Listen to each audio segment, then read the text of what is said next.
মানুষ এখন এই সরকারকে আর চায় না। এদেশের মানুষ এই সরকারকে আর এক মুহূর্ত থাকতে চায় না। এদেশের মানুষ মনে করে এই সরকার যত বেশি ক্ষমতায় থাকবে এদেশের সাধারণ মানুষের জীবন যাপন আরো দুর্বিষহ হয়ে উঠবে। আমরা আজকে বলতে চাই, এদেশের খেটে খাওয়া মানুষ, এদেশের অসহায় মানুষ, এদেশের গরিব মানুষ, এদেশের সাধারণ মানুষ, এদেশের নিম্ন আয়ের মানুষ, আমরা এই সরকারকে আমরা আকুল আবেদন করতে চাই, আমরা বিনয়ের সাথে বলতে চাই, সময় একেবারে ফুরিয়ে এসছে। আপনারা দেশের মানুষের পাস বুঝেন, এখনো সময় আছে। সম্মানের সাথে ক্ষমতা ছেড়ে দিয়ে সাধারণ মানুষের কাতারে আসেন, সাধারণ মানুষের কাতারে এসে রাজনীতি করেন। আপনি যদি সাধারণ মানুষকে শান্তি দিতে না পারেন তাহলে কিসের রাজনীতি আপনারা করেন? মানুষ যদি শান্তিতে বসবাস করতে না পারে আপনি কিসের রাজনীতির কথা বলেন? আপনি কিসের ডিজিটালের স্বপ্ন দেখান? আপনি কিসের স্মার্ট বাংলাদেশের স্বপ্ন দেখান যদি এদেশের মানুষ শান্তিতে বসবাস করতে না পারে? সংগ্রামী ভাইরা, বর্তমানে এই সরকার ওনারা তো নিজেরা তো গেছেই বাংলাদেশের মানুষের কাছে কিছু শব্দকে একেবারে অসম্মান করে ফেলছে। এবং সাধারণ মানুষ ডিজিটাল বলতে বুঝে যে ডিজিটাল পদ্ধতিতে কিভাবে চুরি করা যায়। এবং সাধারণ মানুষকে যদি আপনি ডিজিটাল বলেন তাহলে সাধারণ মানুষ মনে করে ডিজিটাল পদ্ধতিতে কিভাবে বুট ডাকাতি করা যায়। সাধারণ মানুষকে ডিজিটাল বললেই মানুষ হাসে, মানুষ মনে করে আরেকটা কারচুপির একটি নতুন পরিকল্পনা করা হচ্ছে ডিজিটাল পদ্ধতিতে। সংগ্রামী ভাইরা, এই যে সরকারের এই বিভিন্ন অব্যবস্থাপনা, সরকারের বিভিন্ন অনিয়ন্ত্রিত অবস্থান, আজকে দেখেন সরকার আমাদেরকে নতুন করে স্বপ্ন দেখে স্মার্ট বাংলাদেশের।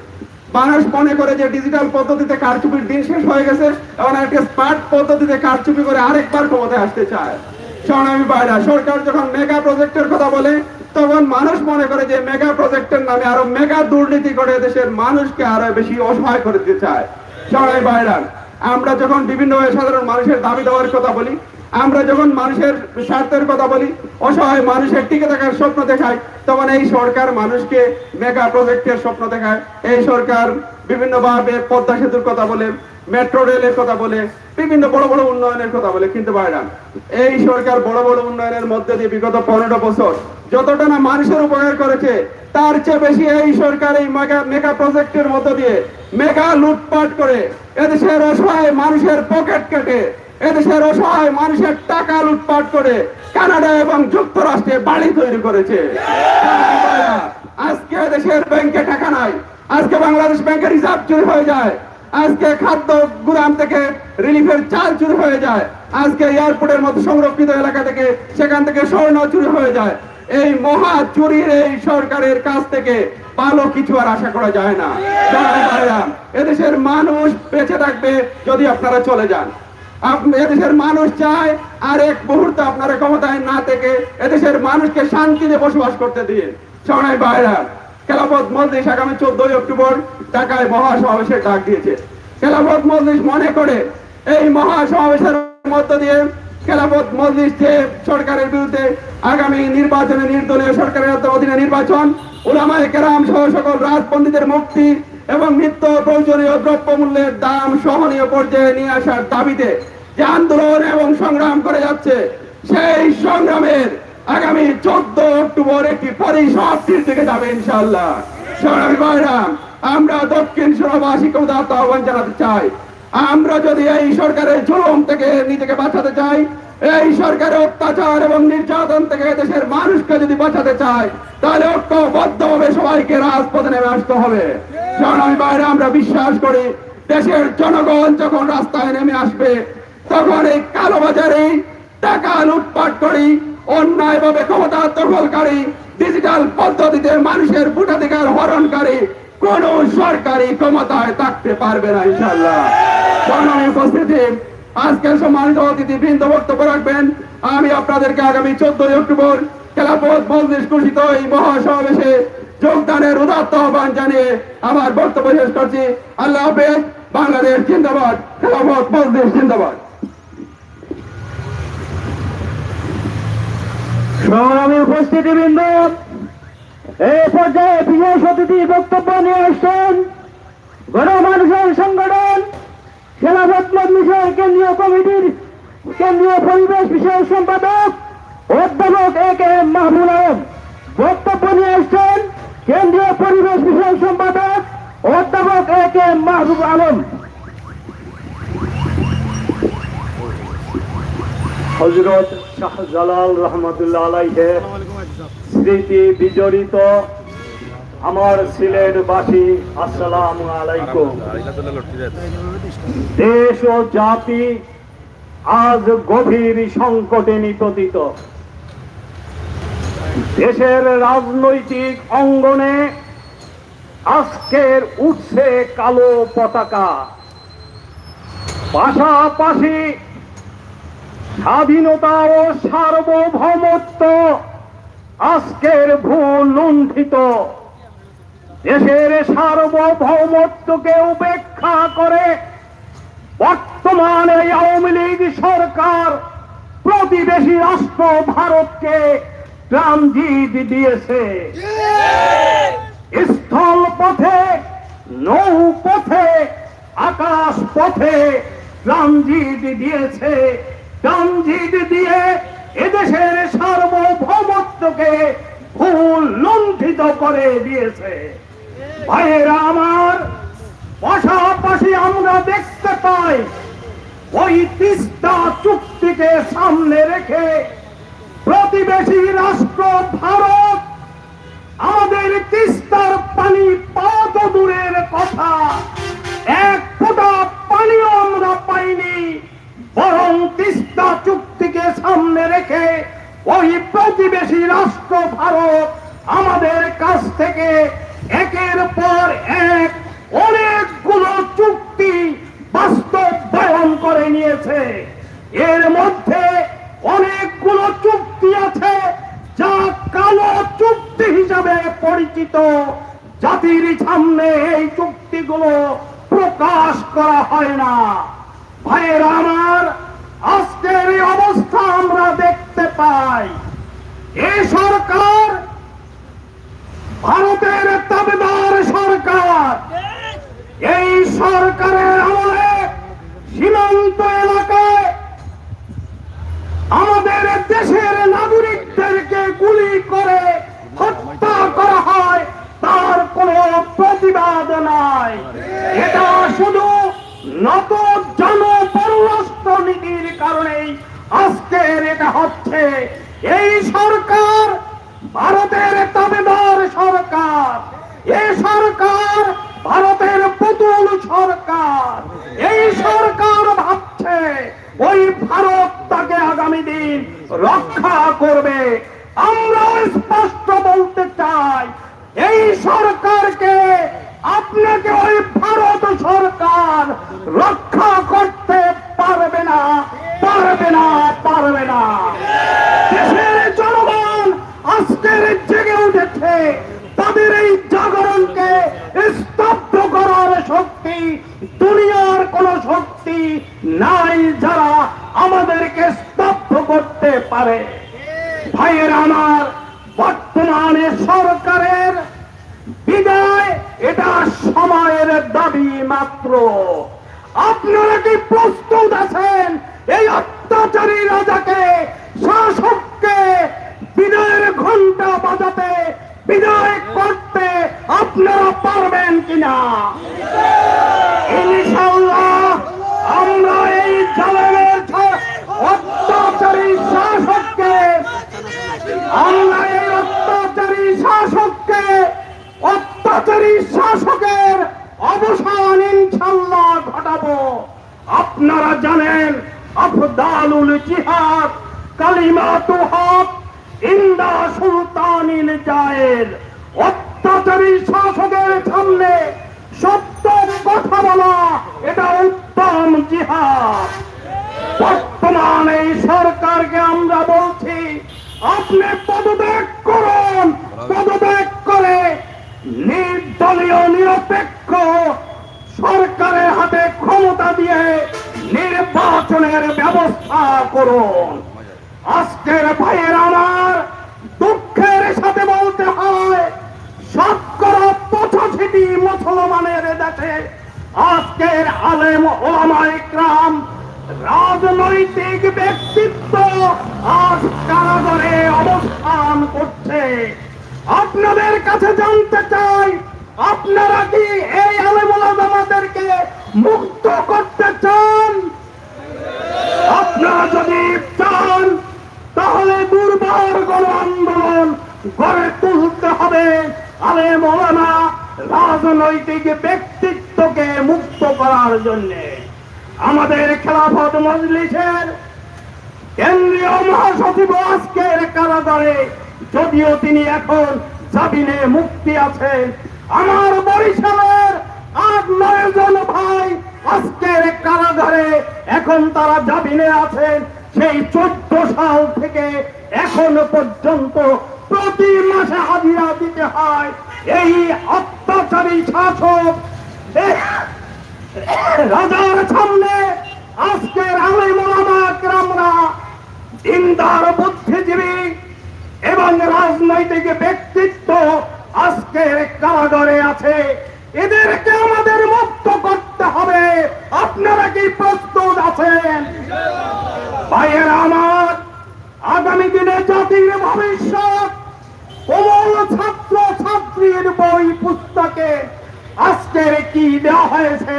ওই ডারউইনের মতবাদ, বিবর্তনবাদ, ছোট্ট ছোট্ট কিশোর কিশোরীদেরকে আল্লাহ বিমুখ করার জন্য পাঠ্যপুস্তকে কত কিছু রাখা হয়েছে আপনারা জানেন। আপনারা কি চান? আপনারা কি পারবেন এই শিক্ষা ব্যবস্থাকে খোদাই শিক্ষা ব্যবস্থায় পরিণত করতে? ইনশাআল্লাহ পারতেই হবে। আমার ভাইয়েরা, দ্রব্যমূল্যের আজ ঊর্ধ্বগতি, যা সাধারণ মানুষ তার ক্রয় ক্ষমতার বাহিরে চলে গেছে। বাজারের নিত্য প্রয়োজনীয় দ্রব্যাদির এই অগ্নিমূল্য আমরা দেখি। কালোবাজারি মুনাফাখুরিরা কৃত্রিম সংকট সৃষ্টি করে এই মুনাফার ব্যবস্থা করছে। আফসোসের সাথে বলতে হয়, ওই বিদ্যুতের দাম, গ্যাসের দাম, জ্বালানি তেলের দাম কোন কালো বাজারি করে নাই, সরকার নিজেই করেছে। কি ঠিক না? তাইলে কোন কালো বাজারি পেট্রোলের দাম বাড়িয়েছে? কোন কালো বাজারি গ্যাসের দাম বাড়িয়েছে? কোন কালো বাজারি বিদ্যুতের দাম বাড়িয়েছে? এ সরকার, আপনি এগুলোর দাম বাড়িয়ে দেশে এই অচল অবস্থার সৃষ্টি করছেন, এটা আমরা আজকে দেখতে পাই। প্রিয় ভাইয়ের আমার, এই সরকারের পতনই শুধু খেলাফত মজলিসের কাজ না, মনে রাখতে হবে খেলাফত মজলিসের কর্মীরা আগামী দিনে এই শহীদের রক্ত স্নাত বাংলার মাটিতে কোরআনী শাসন কায়েম করতে চায়। এই কোরআনী শাসন কায়েমের জন্য আমরা খেলাফত মজলিসের লোকেরা নীরব হব না, নিথর হব না, আমরা নিস্তব্ধ হব না, যতক্ষণ পর্যন্ত না বাংলার এই সুন্দর চত্বরে কোরআনী শাসন আমরা দেখতে না পাবো। এরই জন্য আমরা বেঁচে থাকবো, এরই জন্য আমরা লড়াই করব, এরই জন্য প্রয়োজনে শাহাদাত বরণ করব। তবু এদেশের মাটিতে কোরআনী শাসন ইনশাআল্লাহ আমরা কায়েম করে ছাড়ব ইনশাআল্লাহ। খেলাফত মজলিসের আজকের অগ্রযাত্রা বাংলার মাটিতে নতুন দিগন্তের সৃষ্টি করেছে। ওই টেকনাফ থেকে তেতুলিয়া, পঞ্চগড় থেকে কুয়াঘাটা, সমস্ত জায়গায় আল্লাহর মেহেরবানিতে আজকের খেলাফত মজলিসের অবস্থান আছে। খেলাফত মজলিস প্রতিদিন নতুন নতুন মানুষ এসে যোগদান করছে। আমি বিশ্বাস করি খেলাফত মজলিসের অগ্রযাত্রা দুনিয়ার কোন শক্তি স্তব্ধ করতে পারবে না ইনশাআল্লাহ। প্রিয় ভাইয়ের আমার, আগামী 14 তারিখ ঢাকার সরোয়ার্দী উদ্যানে খেলাফত মজলিস দেশব্যাপী মহাসমাবেশের আহ্বান করেছে। আপনাদেরকে ওখানে যেতে হবে। এই অত্যাচারী শাসক ভারতের পুতুল সরকারকে আমরা শেষ আলটিমেটাম দেব। যদি নির্দলীয় নিরপেক্ষ সরকারের অধীনে নির্বাচনের ব্যবস্থা না করা হয়, খেলাফত মজলিস আমরা স্পষ্ট জানিয়ে দিতে চাই, তাহলে যদি অন্য কোনো উপায় আপনি নির্বাচন করতে চান, তাহলে তা খেলাফত মজলিসের লক্ষ কোটি মানুষের লাশের উপরে আপনাকে করতে হবে। খেলাফত মজলিস বেঁচে থাকলে ইনশাআল্লাহ আগামী দিনে ওই দল নিরপেক্ষ সরকারের অধীনেই নির্বাচন অনুষ্ঠিত হবে।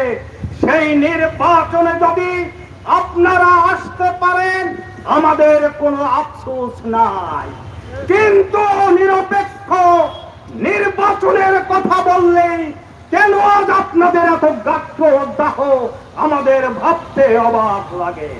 তাই ভাইয়ের আমার, আমি আমার বক্তব্য আর বেশি দীর্ঘায়িত না করে এখানেই এক কথা শেষ করছি।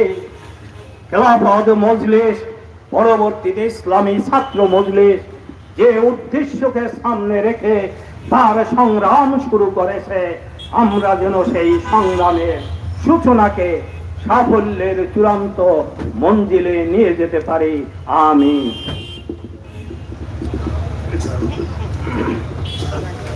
সংগ্রামী দক্ষিণ সমাবেশে খেলাফত মজলিসের ৮ দফা দাবি আদায়ের লক্ষ্যে আয়োজিত আজকের গণসমাবেশে এ পর্যায়ে প্রধান অতিথির বক্তব্য নিয়ে আসছেন গণমানুষের সংগঠন খেলাফত মজলিসের কেন্দ্রীয় প্রশিক্ষণ সম্পাদক জননেতা অধ্যাপক কাজী মিনহাজুল আলম। জননেতা অধ্যাপক কাজী মিনহাজুল আলম।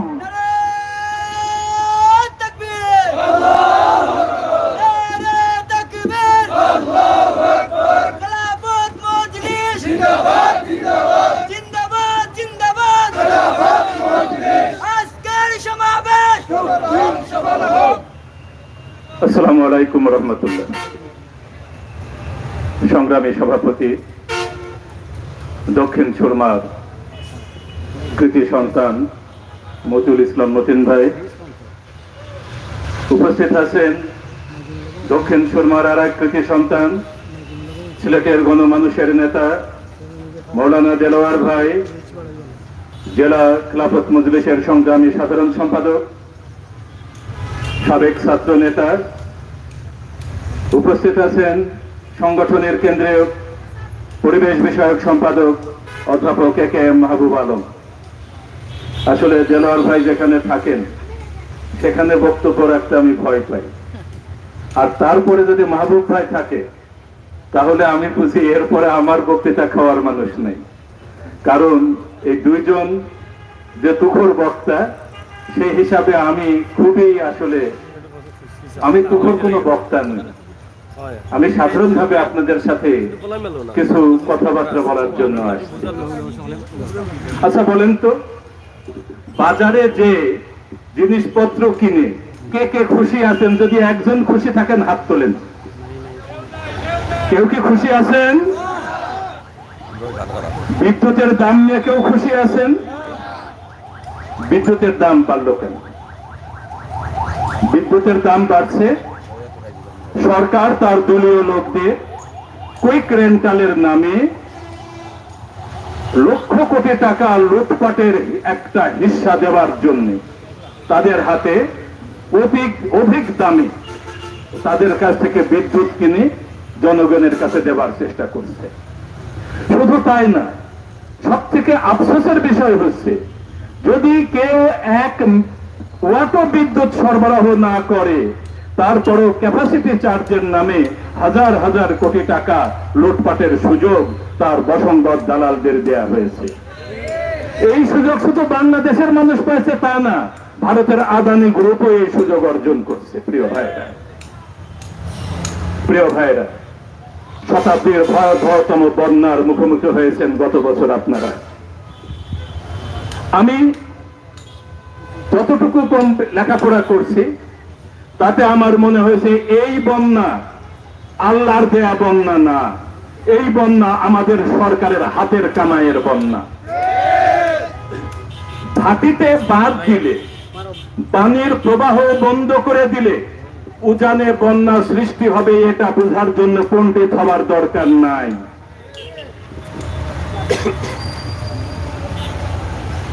70 কিলোমিটার রাস্তা কিশোরগঞ্জে হাওরের ভিতর দিয়ে নিয়ে যাওয়া হলো এক মহামান্যের বাড়িতে, পাকা রাস্তায় যেতে হবে। 70 কিলোমিটার রাস্তা যে উন্মুক্ত জলাশয় দিয়ে পানি অবাধে প্রবাহিত হয়ে যেত, মাত্র 1.7 কিলোমিটার কালভার্ট রাখা হয়েছে সেই পানি প্রবাহে। ফলে উজান থেকে যখন পানি নেমে আসছে, সেই পানি যেতে পারেনি ভাটিতে ঠিক মতো। ভয়াবহতম বন্যার মুখোমুখি আপনারা হয়েছেন। আর আমরা মনে করি আল্লাহ কাছে কি করার আছে, আসলে আমরা হাত দিয়ে কামাই করে এনেছি। প্রিয় ভাইরা, পদ্মা সেতুর জিগির অনেক গাওয়া হয়, আমার বাড়ি ওই এলাকায়। আমি মনে করি এই পদ্মা সেতু জাতির জন্য আর একটা অভিশাপ হবে, আর কয়েক বছর সবুর করেন। কেন? দেখেন, সেতুর বিকল্প আছে, পদ্মা নদীর বিকল্প নাই। পদ্মা নদীকে হত্যা করে যে উন্নয়ন হয়, সেই উন্নয়ন মানুষের হয় না, সেই উন্নয়ন লুটেরাদের হয়, সেই উন্নয়ন দুর্নীতিবাজদের হয়, সেই উন্নয়ন আমাদের সাথে আর কিছু যারা লুটপাটের সহযোগী থাকে তাদের হয়, সাধারণ মানুষের হয় না।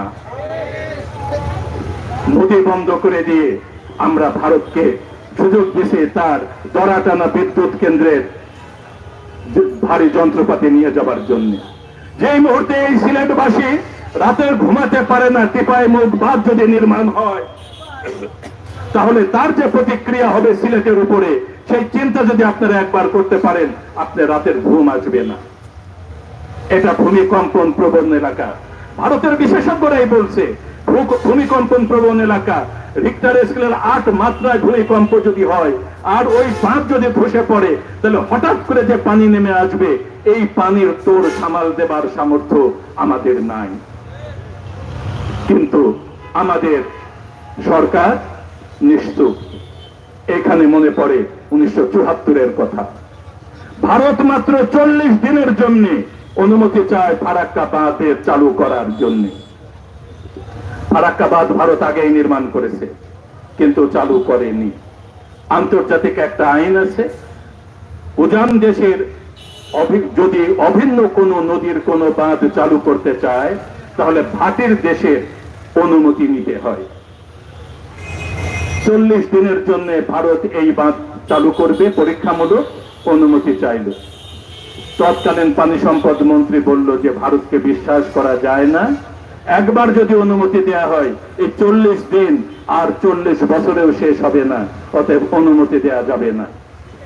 আমাদের তৎকালীন সরকার পানি সম্পদ মন্ত্রী সরায়ে আর এক দাদাবাবুকে সেখানে বসিয়ে দিলেন, অনুমতি দেয়া হলো 40 দিন, আজও শেষ হয় নাই। আমার বাড়ি পদ্মার অববাহিকায়। চৈত্র মাস না, এই পৌষ মাঘ মাস আসলেই আমাদের চাপ কলে আর পানি ওঠে না, টিউবওয়েলে পানি ওঠে না, পানির স্তর এত নিচে নেমে গেছে। এখন কলে পানি নেই, ডিপ টিউবওয়েলে দিয়ে পানি তুলতে হয়। ওই এলাকা একই কারণে এখন আর্সেনিকের ভয়াবহ দূষণ পড়ে গেছে ওই এলাকা। কারণ কি? ভূগর্ভের পানিতে স্তর নেমে গেছে, ফলে আর্সেনিকের ঘনত্ব বেড়ে গেছে। প্রিয় ভাইরা, এখন আমরা চুপচাপ আছি, কোনোভাবে আমি ক্ষমতায় আছি, আমি ক্ষমতায় থাকতে পারছি, তাহলেই যেন মানুষ উদ্ধার পেয়ে গেল, আমি উদ্ধার পাইলাম, দুনিয়ার কার কি হলো আমার কিছু যায় আসে না।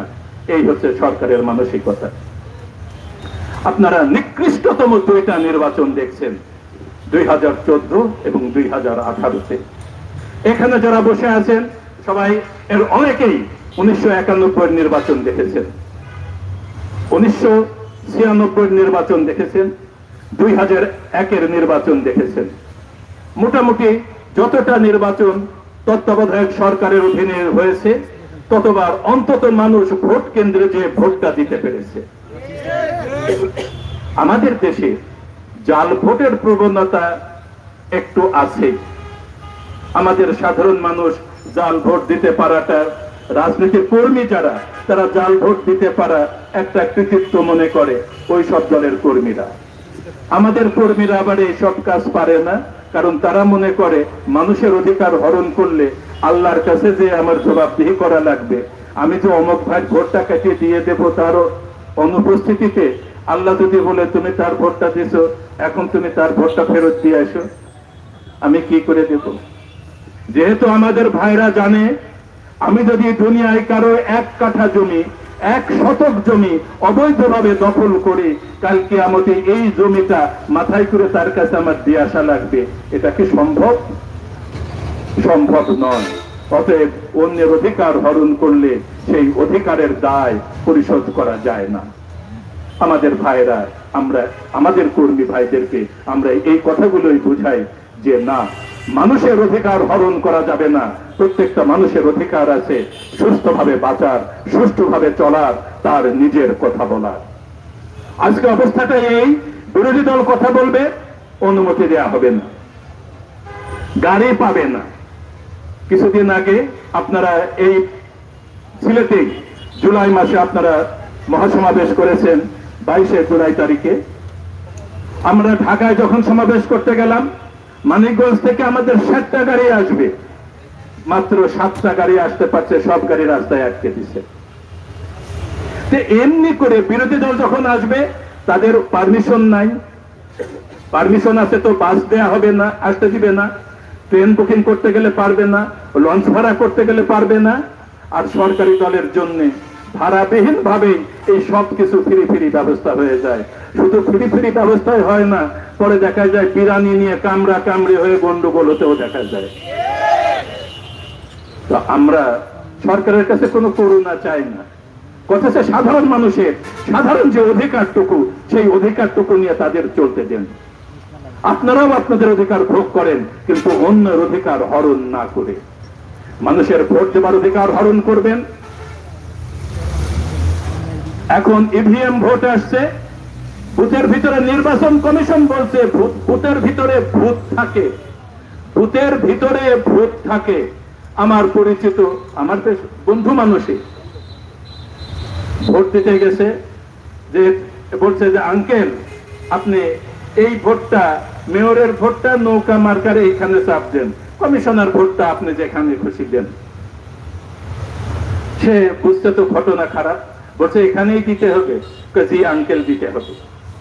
সে যে তার এই গল্প তার প্রতিবেশীর কাছে করছে, তার প্রতিবেশী আবার সে সাংবাদিক নেতা, সরকার দলীয় সাংবাদিক নেতা, তার ছেলে এবার নতুন ভোটার, প্রাইভেট বিশ্ববিদ্যালয়ের ছাত্র।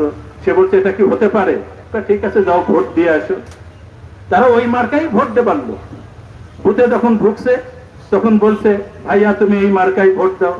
বলছে এটা কি আপনার কথায়? বলছে যে হ্যাঁ আমার কথায়।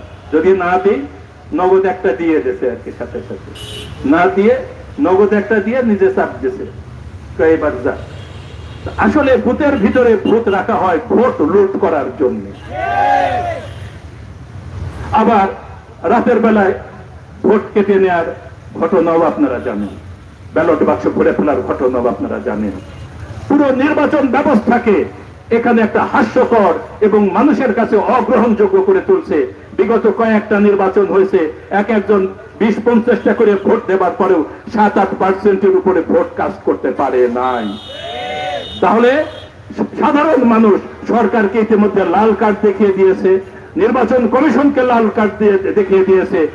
খেলার মাঠে যেমন লাল কার্ড দিয়ে খেলোয়াড় ফাউল করলে তাকে বের করে দেয়, জনগণ সরকারকে লাল কার্ড দেখিয়েছে এইভাবে যে যেখানে 90% মানুষের সমর্থন থাকে না যে ভোট ব্যবস্থার উপরে, সেই ভোট ব্যবস্থায় কে নির্বাচিত হলো আর হলো না তাই নিয়ে সাধারণ মানুষের কিছু যায় আর আসে না। প্রিয় ভাইরা, আগামী দিন কঠিন দিন। যে কোনো আন্দোলন সংগ্রামের জন্য কঠিন একটা পরিস্থিতি মোকাবেলা করে আমাদের অগ্রসর হতে হবে, সেই কথা আমাদের মাথায় নিতে হবে।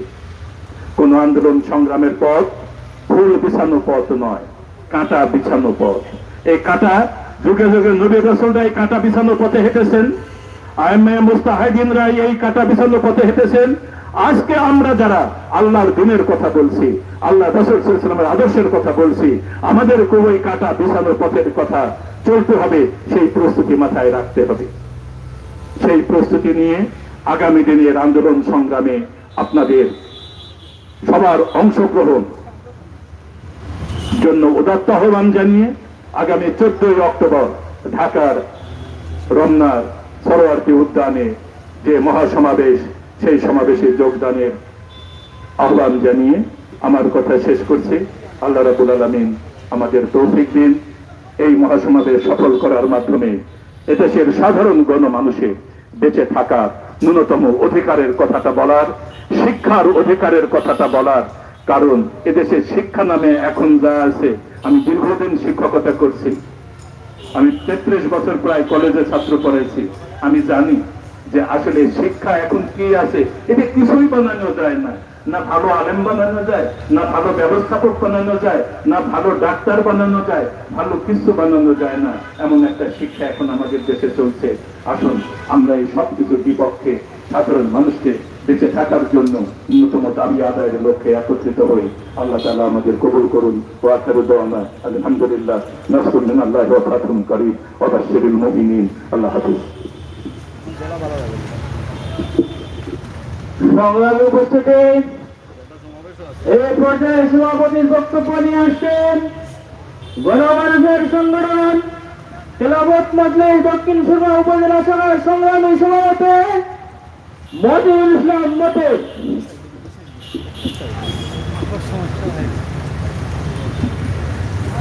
সম্মানিত উপস্থিতি, খেলাফত মজলিস দক্ষিণ সুরমা উপজেলা শাখা কর্তৃক আয়োজিত আজকের এই গণসমাবেশকে সফল এবং সার্থক করে তোলায় আমি আমার দক্ষিণ সুরমা উপজেলার সকল ইউনিয়নের নেতৃবৃন্দকে অভিনন্দন জানাচ্ছি। সম্মানিত উপস্থিতি, আজকের এই সমাবেশে আমাদের কেন্দ্রের মেহমানবৃন্দ এসে আমাদেরকে কৃতজ্ঞতার কাছে আবৃত করেছেন। আমরা কৃতজ্ঞ তাদের প্রতি, যারা এত কষ্ট করে এই গরমের মধ্যে আমাদের এই সমাবেশকে সফল ও সার্থক করে তোলার জন্য ঢাকা থেকে এসেছেন। আমি আমার সম্মানিত জেলা শাখার সাধারণ সম্পাদক, সমাজ কল্যাণ সম্পাদক, উলামা বিষয়ক সম্পাদক সহ সকল নেতৃবৃন্দকে প্রাণঢালা অভিনন্দন জানাচ্ছি। সকলের সুস্বাস্থ্য এবং দীর্ঘায়ু কামনা করে আগামী সকল আন্দোলন এবং সংগ্রামে সকলের সহ উপস্থিতি কামনা করে আজকের এই সমাবেশ এখানেই সমাপ্তি ঘোষণা করছি। এবং আজকের এই সমাবেশকে সফল এবং সার্থক করে তুলতে আমাদের এই মাইক্রোবাস স্ট্যান্ডের সম্মানিত শ্রমিক ভাইয়েরা আমাদেরকে যে সহযোগিতা করেছেন, এজন্য আমরা তাদেরকেও অভিনন্দন জানাচ্ছি। আসসালামু আলাইকুম ওয়া রাহমাতুল্লাহ।